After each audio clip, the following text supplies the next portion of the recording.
Hey guys, welcome back to Ballistic Performance. Today we have a review of an extremely old shotgun.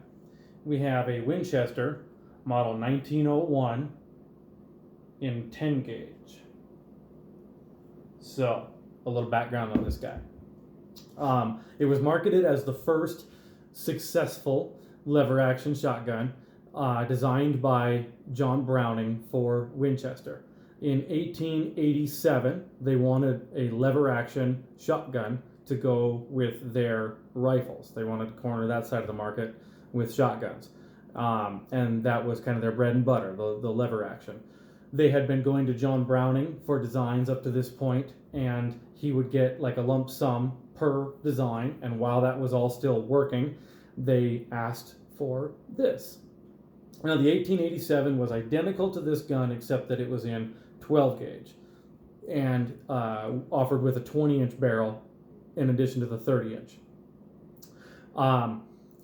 It was also designed for black powder only with its lower pressures.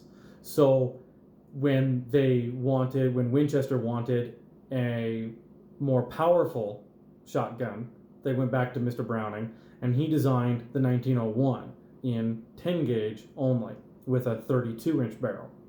And if you think about it, at the turn of the century, put into context, that's kind of a natural next step for someone that wants a significant step up in power. There are no 3-inch and 3.5-inch magnums at this point in the early 1900s. You have 2.5 and 2 3/4-inch 12-gauge shells. And then the next step up is to a 10 gauge. So that made sense. What Winchester probably didn't see coming was that slide actions and self-loaders were going to overtake the market and by far be the most popular type of shotguns. Lever action rifles sold like hotcakes, but it just never really took off as a shotgun. So anyway, so the 1901 was produced until about 1920. And they made 65,000 or so of the 1887s. When they began production of the 1901, they just continued the serial numbers where they left off, and they made about 13,500 of the 1901s for a total of 76,000 weapons or something. And you just see the serial numbers go from 0 to 76,000. So let's get into a few markings and how it works. And I'll step off camera so I can get this in for you guys. There's the Winchester insignia there.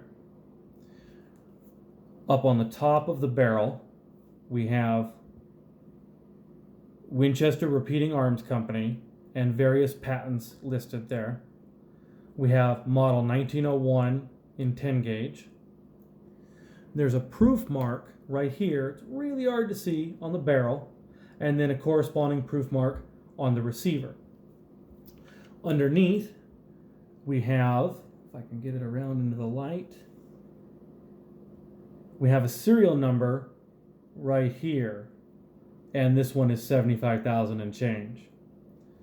And then over here, we have Winchester trademark and patent office, just a little more markings on the tang there. No markings on the stock. Not a military weapon, never adopted by any militaries. It's a 5+1 tubular magazine. Now, again, you'll notice similarities. Browning's Auto 5 kind of stock here.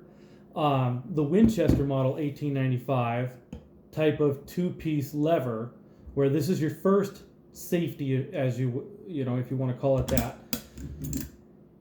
Open up the action there. It's kind of a rolling block breech, and you'll notice that if I get my little pokey tool here, we have a magazine follower right here, and we have a lifter right here, and ejectors, one on each side here.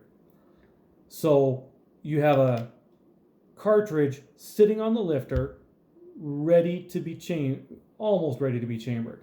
When the action gets all the way open, that readies the cartridge to be chambered by the breech, by the bolt.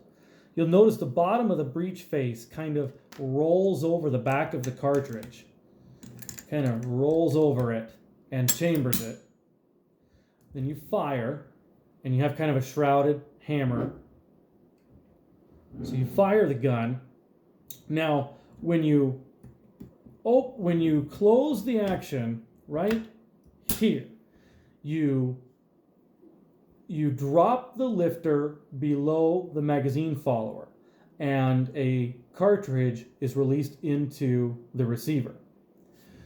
When you open the action, the extractors, one on each side, pull the shell out, and at the last minute, kick out the spent casing and deliver the next cartridge for chambering. And then in it goes. The trigger spring right here is not compressed when you open it. You'll see this is under tension, but opening the action, once it's open, really it just kind of flops around. That makes for a much easier stroke when you're using your knuckles and your weak muscles, as it were, to open it. You're not trying to compress that trigger spring. It's not until you have more power in your gripping stroke that you're able to compress that spring. So the hammer has a half cock, so there's kind of an additional safety, and then full cock. Now, the firing pin has a kind of a unique mechanism. You'll see it's not protruding over the breech face.